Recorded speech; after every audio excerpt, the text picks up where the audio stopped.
Olá, pessoal, tudo bem com vocês? Vamos direto ao debate de hoje? Expõe uma disputa que muitos queriam manter longe dos holofotes. De um lado, quem tenta minimizar e proteger reputações. Do outro, quem não aceita versões oficiais sem questionar cada detalhe. Mas vamos direto ao ponto. E no centro dessa briga está um tema explosivo: a pressão sobre instituições quando o assunto envolve poder e dinheiro. O que você vai ver aqui é um embate direto sobre a atuação de ministros do Supremo Tribunal Federal, especialmente Alexandre de Moraes e Dias Toffoli, e sobre as tentativas do governo Lula de influenciar decisões dentro do Banco Central, no caso Banco Master, uma investigação que envolve bilhões de reais e milhares de brasileiros lesados. O Tribunal de Contas da União cobrou explicações do Banco Central em prazo apertado, enquanto o STF marca acariações que levantam suspeitas sobre o timing e o objetivo real dessas movimentações. Nada aqui é neutro. Cada movimento tem peso político. Cada decisão acende discussões nas redes. E cada versão disputa espaço na narrativa pública. Se você quer acompanhar essa análise sem filtro, com cobrança direta e opinião formada, deixa seu like, se inscreve no canal e comenta sua visão sobre o caso. Vamos ao debate. O prazo para o Banco Central explicar ao Tribunal de Contas da União sobre o processo de liquidação do Banco Master. O ministro do Tribunal de Contas da União, Jonathan de Jesus, ele argumentou que há indícios de liquidação precipitada. Vamos lá então. O Banco Central vai precisar responder a 4 questionamentos principais, inclusive nessa acariação que a gente sabe que acontece também depois na semana que vem. Quais são esses questionamentos? Fundamentos técnicos jurídicos para a decretação da liquidação do Banco Master. Quer dizer, por que eles viram ali que a decretação da liquidação tinha que acontecer de acordo com questões técnicas e baseadas na nossa legislação. Se foram avaliadas alternativas de resolução menos gravosas, quer dizer, para que não se pudesse chegar à liquidação, se tentou alguns outros caminhos. O histórico dessas tentativas, justamente mostrar, como esse processo se deu, e se houve manifestações divergentes ou ressalvas. Quer dizer, se foi unânime, todo mundo achava que tinha que ter a liquidação, ou se houve uma divergência, alguma ressalva, dizendo, mas isso é assim, isso é assado. Então, esses são os questionamentos do Tribunal de Contas da União ao Banco Central.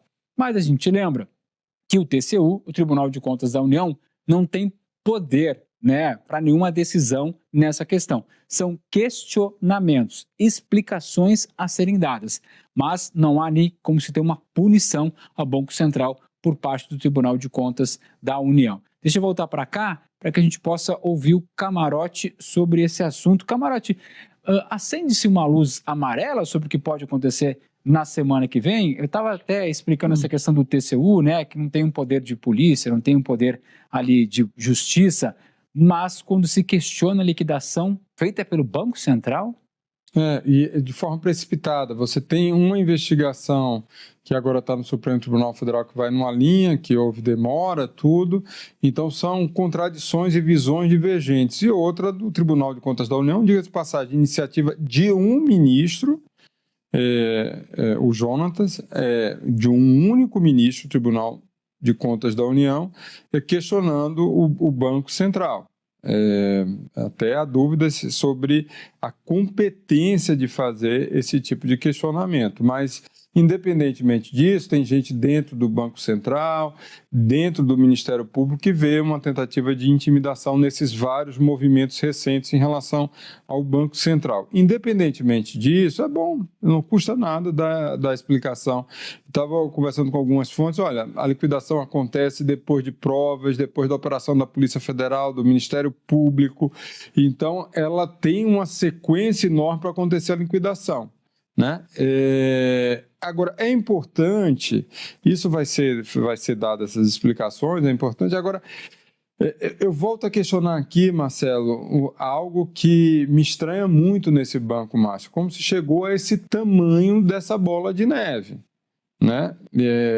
tem gente que questiona, já eu no caso, um ministro do TCU, que houve precipitação, ali caiu de maduro a liquidação do Banco Master. Estava criando uma bola de neve sem fim. E aí você tem o fundo garantidor de crédito, que vai ter que arcar, sei lá, 40 bilhões, 50 bilhões a magnitude, acho que a Ana pode até falar melhor disso, dos CDBs acima de preço do mercado, que eram comercializados pelo Banco Master. Isso vai para quem tinha até R$250 mil em CDBs do Banco Master, mas, por exemplo, essa operação que está sendo alvo dessa investigação, que agora está no Supremo Tribunal Federal, do BRB, que comprou títulos podres do Master com baixa liquidez, na ordem de R$12 bilhões. Aí você tem fundos de pensão de estados como do Amapá, do Rio de Janeiro, né, que também caíram, entre aspas, no conto do vigário. É preciso saber que tipo de influência tinha, como é que o Master conseguia ir fazendo todas essas coisas. Né? Teve um determinado momento que estava se tentando aprovar no Congresso Nacional o aumento do limite do fundo de crédito garantidor para R$1 milhão. Imagina se isso tivesse acontecido, entendeu? E na época se falava, não, isso é um projeto sob medida. Então, tem muita coisa que precisa ser esclarecida. E por que... aí sim eu acho que tem que ser feito esse questionamento ao Banco Central. Não conseguiu, ele tinha que ter uma espécie de acionamento. Se passa de um determinado momento que o banco não tem condições de rolar, trava a operação. Tem uma espécie de trava. Essa trava tinha que ter acontecido lá atrás, em 2022, 2023. Trava automaticamente, não tem condições de comprovar liquidez para operar esses títulos de CDBs e outras coisas mais. Trava. Essa fiscalização ela tem que acontecer. Isso tem que ser muito bem estudado para isso não se repetir no futuro. Ana Flor, o Camarote nos chama a atenção por uma cobrança, um questionamento ao Banco Central sobre até uma possível demora, né? Por que se deixou chegar nesse ponto? Mas quando a gente vê o questionamento do ministro do Tribunal de Contas da União, o Jonathan de Jesus, é justamente o contrário, sobre uma liquidação precipitada. Há algum risco de, na semana que vem, a gente ter alguma decisão que possa dar um cavalo de pau nessa história, Ana Flor? Marcelo, essa é a grande preocupação hoje de muitos agentes financeiros, viu? E gente que conhece também o Banco Central profundamente, que já passou por lá, pessoas que conhecem esses processos. O que eu trago de apuração? Apurei há pouco, tá? Existe uma chance grande de o ministro Dias Toffoli incluir na cariação, que vai ter na semana que vem, o liquidante do Banco Master. O que nós temos? Uma acariação com dois investigados. O dono do banco, que agora está liquidado, né, o Daniel Vorcaro, e o ex-presidente do BRB, porque o que está no Supremo Tribunal Federal seria, em tese, apenas a investigação da Polícia Federal dessa tentativa de compra do Master pelo BRB, mais da metade do Master, e que tinha títulos podres, como o Camarote falou.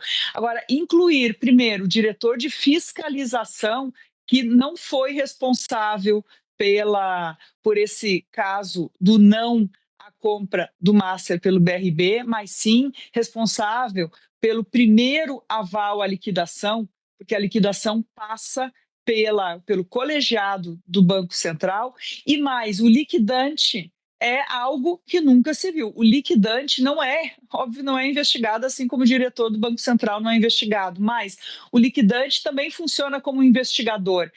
O liquidante é uma pessoa de fora, ele escolhido pelo Banco Central, é um ex-servidor do Banco Central, que já participou de outros trabalhos de liquidação, como o Banco Econômico, o Banco Nacional, Cruzeiro do Sul, e ele é um técnico com quase 40 anos, passou quase 40 anos no Banco Central. Este liquidante está hoje, primeiro, refazendo o balanço do Banco Master.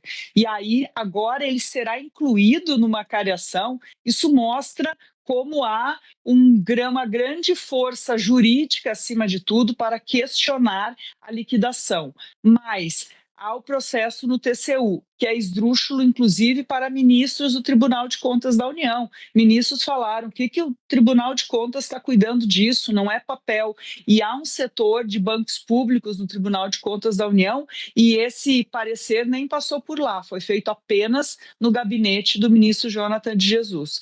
E agora a defesa de Vorcaro ao Tribunal de Contas da União também alega que o liquidante não pode dar informações para o Banco Central defender a liquidação. Então, e por que essa liquidação é tão questionada? Porque aí, se ela for sustada ou mesmo revertida, mas sustada, Vorcaro pode voltar a ter acesso aos seus bens, ao seu patrimônio, um patrimônio hoje que está congelado exatamente para pagar os lesados.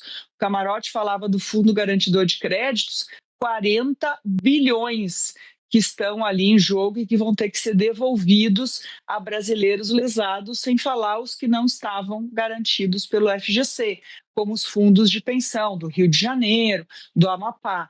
Então, é muita gente lesada e há um trabalho hoje, e por isso o sigilo conta muito contra esse sistema todo, né? Porque as pessoas têm interesse em saber.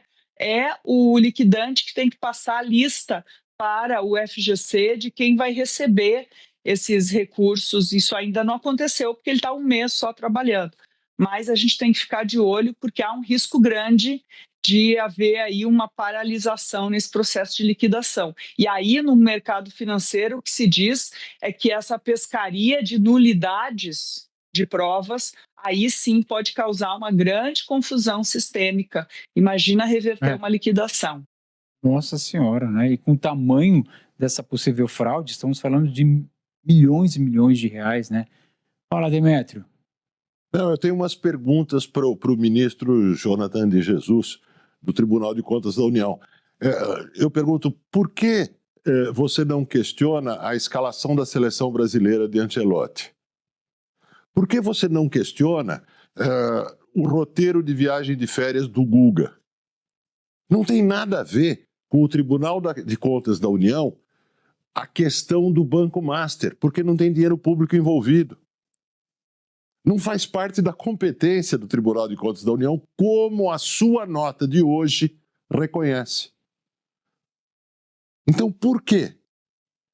Por que esse questionamento? A serviço de quem? Essa é a minha pergunta. Eu não tenho a menor esperança de que ela venha a ser respondida. Mas a pergunta é por quê? Faço uma pergunta também à Advocacia Geral da União. A Advocacia Geral da União é da União, não é apenas da presidência. O Banco Central faz parte da União. Por que a Advocacia Geral da União não contesta esse questionamento do TCU, dizendo para o TCU ir cuidar dos seus assuntos, que é a supervisão das contas da União? Mas eu também tenho perguntas ao ministro Dias Toffoli. Quando, antes, o Supremo Tribunal Federal, o ministro do Supremo, determinou, tomando o lugar da promotoria pública, uma acariação? Quando foi determinada uma acariação de ofício pelo Supremo, não no fim das investigações para tirar dúvidas sobre discordâncias entre investigados, mas no começo das investigações. Muita gente acha, claro que eu não vou achar isso, mas muita gente com quem eu converso acha que essa acariação determinada de ofício por um ministro do Supremo, agindo como promotor, na verdade, é uma forma de proteger interesses de Vorcaro e pressionar o Banco Central. Claro que eu não vou achar isso, mas tem gente achando, porque é tão estranha essa acariação. Mas eu também não imagino que o ministro Dias Toffoli vá responder a essas perguntas. A pauta agora... Depois desse primeiro embate, a pergunta é: o que está realmente em jogo por trás desse caso? Quando se fala em Banco Central, STF, TCU e governo Lula, na mesma frase, não é apenas um processo técnico, é disputa de poder, de narrativa e de quem vai pagar a conta no final. De um lado, há quem enxergue uma tentativa de frear a atuação do Banco Central, no caso Banco Master. De outro, há quem diga que tudo isso é apenas controle e fiscalização institucional. Mas por que essa cobrança veio agora, depois da liquidação já decretada, e com tanta pressão pública em cima do tema? Enquanto isso, milhares de investidores, correntistas e fundos esperam respostas sobre quando e como vão receber o que perderam. Para eles, pouco importa o jogo político. O que pesa é o prazo, o valor e a segurança de que essa história não vai se repetir. E é justamente nesse ponto que o debate esquenta, quando decisões de gabinete começam a interferir na confiança do sistema e a transformar uma crise financeira em munição política para as eleições que vêm aí. Nos próximos minutos, vamos destrinchar quem ganha, quem perde e por que esse caso virou o centro de uma guerra entre instituições.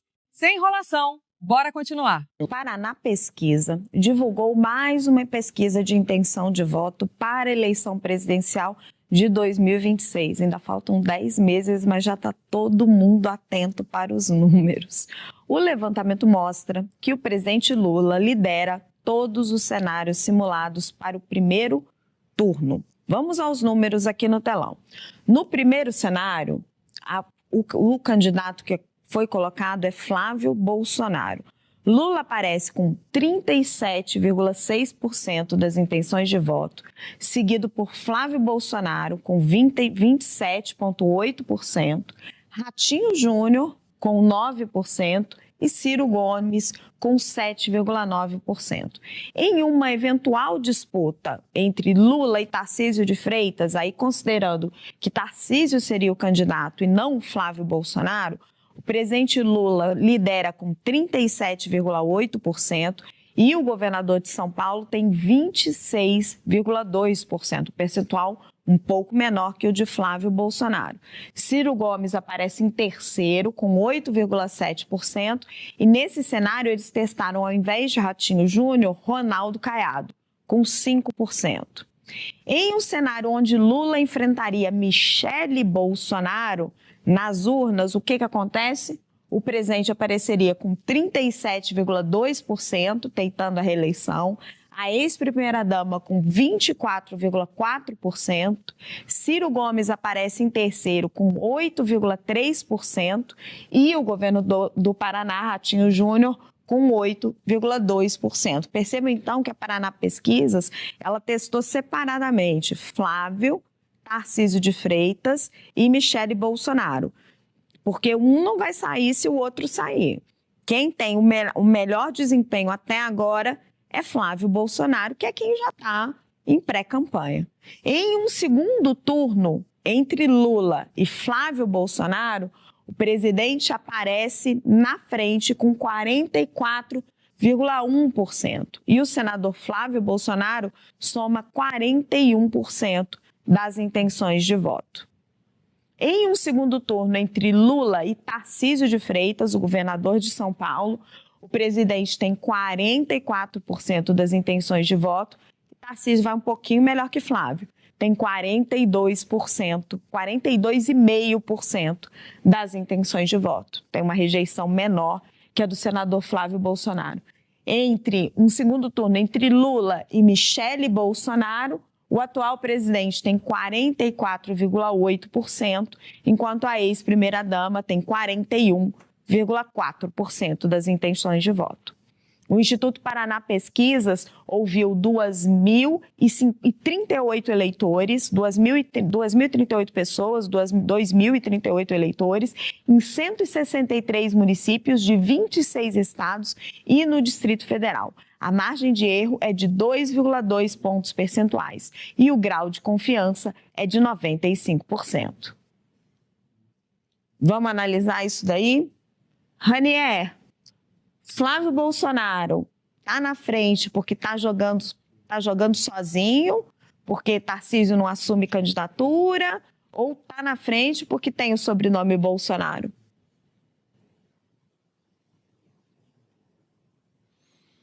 Olha, Raquel, as pesquisas elas vão se acumulando agora, né, e novas serão feitas, mas de fato, o senador Flávio Bolsonaro ele tem a vantagem de estar na mídia, de ter sido indicado aí pelo ex-presidente Jair Bolsonaro, de estar, de fato, lançando o seu nome para disputa, né? Ele está aí nos debates, ele está com o nome da disputa. Mas é uma vantagem que, se a gente olhar bem ali, descontando a margem de erro, não é uma vantagem tão expressiva. Todos esses outros Bolsonaros e principalmente o governador Tarcísio de Freitas, eles obtêm uma margem parecida num eventual disputa de segundo turno, que é o que interessa nesse momento para saber a real chance de cada nome. Então, a Paraná Pesquisa ela mostra um cenário um pouco diferente do que a Quest mostrou lá atrás, do que o Datafolha mostrou lá atrás, e a gente vai evoluindo também, né? A política ela vai nesse sentido aí de ondas, de nuvens, mas neste momento eu não vejo muita diferença entre os candidatos de direita que se colocam ali na disputa, apesar do Flávio numericamente aparecer um pouco à frente. O fato é que nesse momento, pelo menos a depender dessa pesquisa da Paraná Pesquisas, há uma leve vantagem do presidente Lula sobre qualquer um que seja ali o candidato da direita que vá disputar mesmo com ele e que vá definitivamente para o segundo turno. O que se confirma, mais uma vez, com essa pesquisa e com as pesquisas anteriores, é a situação altamente polarizada e o prognóstico de que a eleição de outubro, daqui a pouco mais de 9 meses, possivelmente ou provavelmente vai ser uma eleição muito acirrada, assim como foi há 4 anos atrás. César, a polarização está clara, como disse o Ranier.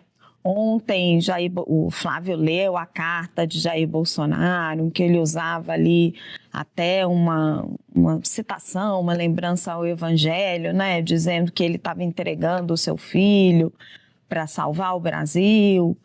Agora, está claro, está definido mesmo esse candidato? Porque não é à toa que a Paraná testa Tarcísio e testa Michele.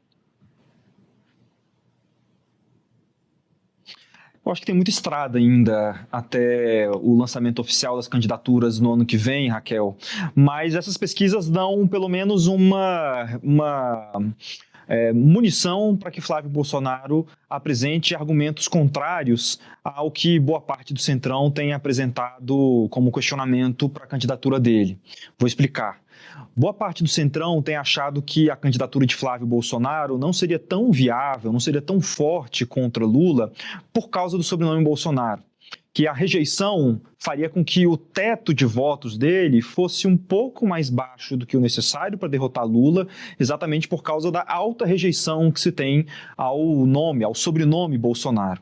O que a pesquisa mostra, e outras pesquisas já mostraram também, da Quest, Datafolha, essa agora do Paraná Pesquisas, é que Flávio Bolsonaro tem um nome pelo menos tão competitivo quanto esses outros 2 nomes que são apresentados ali, de Michele e de Tarcísio, e que, portanto, o nome dele testado nas pesquisas mostra que um cenário com o nome dele não é tão diferente de um cenário com o nome de Tarcísio. Então, a partir disso, é possível desenvolver estratégias e desenvolver técnicas eleitorais para se buscar aumentar esse quantitativo de votos, pelo menos segundo essas pesquisas, pelo menos pelo que mostram as pesquisas eleitorais. Então, é um trunfo ali de Flávio para aquelas pessoas que, de certa forma, se alinham a essa direita bolsonarista, mas que não acreditam tanto que um nome de Flávio seja viável eleitoralmente.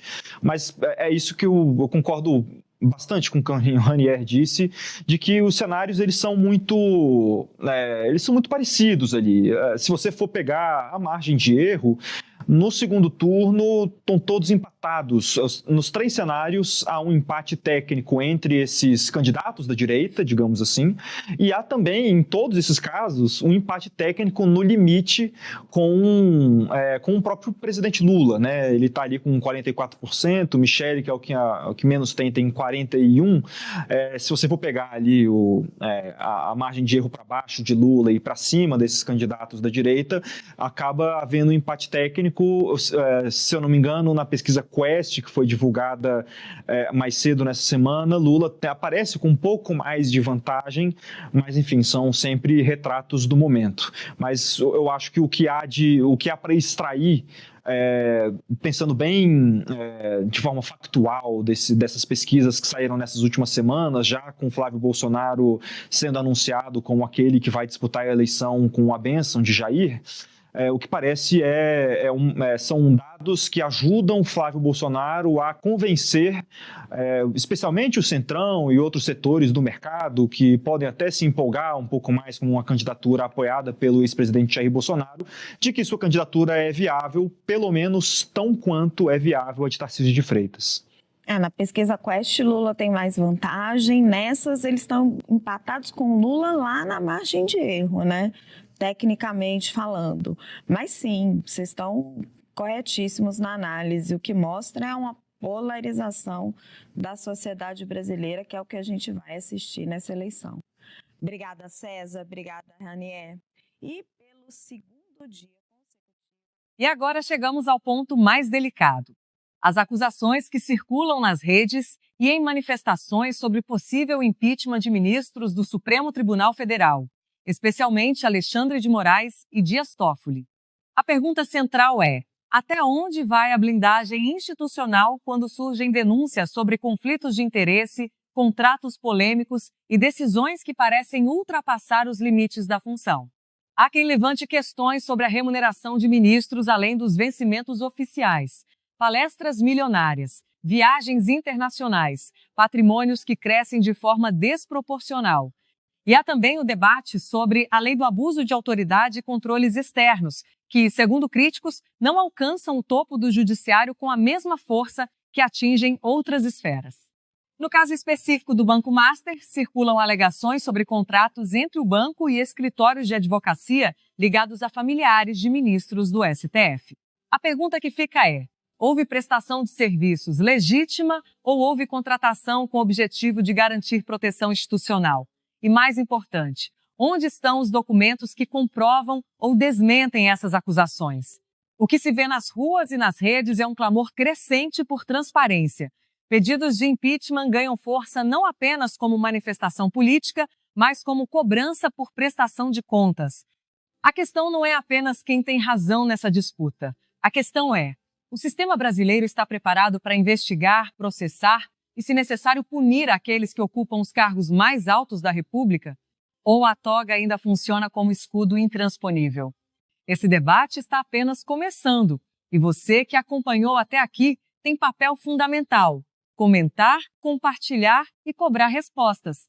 Deixa seu like se você quer mais análises diretas como essa, se inscreve no canal para não perder os próximos capítulos e comenta sua opinião sobre até onde essa pressão institucional pode ir. A verdade é construída no debate e aqui a gente não foge dele. E agora chegamos ao ponto mais delicado. As acusações que circulam nas redes e em manifestações sobre possível impeachment de ministros do Supremo Tribunal Federal, especialmente Alexandre de Moraes e Dias Toffoli. A pergunta central é: até onde vai a blindagem institucional quando surgem denúncias sobre conflitos de interesse, contratos polêmicos e decisões que parecem ultrapassar os limites da função? Há quem levante questões sobre a remuneração de ministros além dos vencimentos oficiais, palestras milionárias, viagens internacionais, patrimônios que crescem de forma desproporcional. E há também o debate sobre a lei do abuso de autoridade e controles externos, que, segundo críticos, não alcançam o topo do judiciário com a mesma força que atingem outras esferas. No caso específico do Banco Master, circulam alegações sobre contratos entre o banco e escritórios de advocacia ligados a familiares de ministros do STF. A pergunta que fica é: houve prestação de serviços legítima ou houve contratação com o objetivo de garantir proteção institucional? E mais importante, onde estão os documentos que comprovam ou desmentem essas acusações? O que se vê nas ruas e nas redes é um clamor crescente por transparência. Pedidos de impeachment ganham força não apenas como manifestação política, mas como cobrança por prestação de contas. A questão não é apenas quem tem razão nessa disputa. A questão é: o sistema brasileiro está preparado para investigar, processar e, se necessário, punir aqueles que ocupam os cargos mais altos da República? Ou a toga ainda funciona como escudo intransponível? Esse debate está apenas começando e você que acompanhou até aqui tem papel fundamental: comentar, compartilhar e cobrar respostas. Deixa seu like se você quer mais análises diretas como essa, se inscreve no canal para não perder os próximos capítulos e comenta sua opinião sobre até onde essa pressão institucional pode ir. A verdade é construída no debate e aqui a gente não foge dele. E agora chegamos ao ponto mais delicado: as acusações que circulam nas redes e em manifestações sobre possível impeachment de ministros do Supremo Tribunal Federal, especialmente Alexandre de Moraes e Dias Toffoli. A pergunta central é: até onde vai a blindagem institucional quando surgem denúncias sobre conflitos de interesse, contratos polêmicos e decisões que parecem ultrapassar os limites da função? Há quem levante questões sobre a remuneração de ministros além dos vencimentos oficiais, palestras milionárias, viagens internacionais, patrimônios que crescem de forma desproporcional. E há também o debate sobre a lei do abuso de autoridade e controles externos, que, segundo críticos, não alcançam o topo do judiciário com a mesma força que atingem outras esferas. No caso específico do Banco Master, circulam alegações sobre contratos entre o banco e escritórios de advocacia ligados a familiares de ministros do STF. A pergunta que fica é: houve prestação de serviços legítima ou houve contratação com o objetivo de garantir proteção institucional? E mais importante, onde estão os documentos que comprovam ou desmentem essas acusações? O que se vê nas ruas e nas redes é um clamor crescente por transparência. Pedidos de impeachment ganham força não apenas como manifestação política, mas como cobrança por prestação de contas. A questão não é apenas quem tem razão nessa disputa. A questão é: o sistema brasileiro está preparado para investigar, processar e, se necessário, punir aqueles que ocupam os cargos mais altos da República? Ou a toga ainda funciona como escudo intransponível? Esse debate está apenas começando e você que acompanhou até aqui tem papel fundamental: comentar, compartilhar e cobrar respostas. Deixa seu like se você quer mais análises diretas como essa, se inscreve no canal para não perder os próximos capítulos e comenta sua opinião sobre até onde essa pressão institucional pode ir. A verdade é construída no debate e aqui a gente não foge dele. E agora chegamos ao ponto mais delicado: as acusações que circulam nas redes e em manifestações sobre possível impeachment de ministros do Supremo Tribunal Federal, especialmente Alexandre de Moraes e Dias Toffoli. A pergunta central é: até onde vai a blindagem institucional quando surgem denúncias sobre conflitos de interesse, contratos polêmicos e decisões que parecem ultrapassar os limites da função? Há quem levante questões sobre a remuneração de ministros além dos vencimentos oficiais, palestras milionárias, viagens internacionais, patrimônios que crescem de forma desproporcional. E há também o debate sobre a lei do abuso de autoridade e controles externos, que, segundo críticos, não alcançam o topo do judiciário com a mesma força que atingem outras esferas. No caso específico do Banco Master, circulam alegações sobre contratos entre o banco e escritórios de advocacia ligados a familiares de ministros do STF. A pergunta que fica é: houve prestação de serviços legítima ou houve contratação com o objetivo de garantir proteção institucional? E mais importante, onde estão os documentos que comprovam ou desmentem essas acusações? O que se vê nas ruas e nas redes é um clamor crescente por transparência. Pedidos de impeachment ganham força não apenas como manifestação política, mas como cobrança por prestação de contas. A questão não é apenas quem tem razão nessa disputa. A questão é: o sistema brasileiro está preparado para investigar, processar e, se necessário, punir aqueles que ocupam os cargos mais altos da República? Ou a toga ainda funciona como escudo intransponível? Esse debate está apenas começando e você que acompanhou até aqui tem papel fundamental: comentar, compartilhar e cobrar respostas. Deixa seu like se você quer mais análises diretas como essa, se inscreve no canal para não perder os próximos capítulos e comenta sua opinião sobre até onde essa pressão institucional pode ir. A verdade é construída no debate e aqui a gente não foge dele.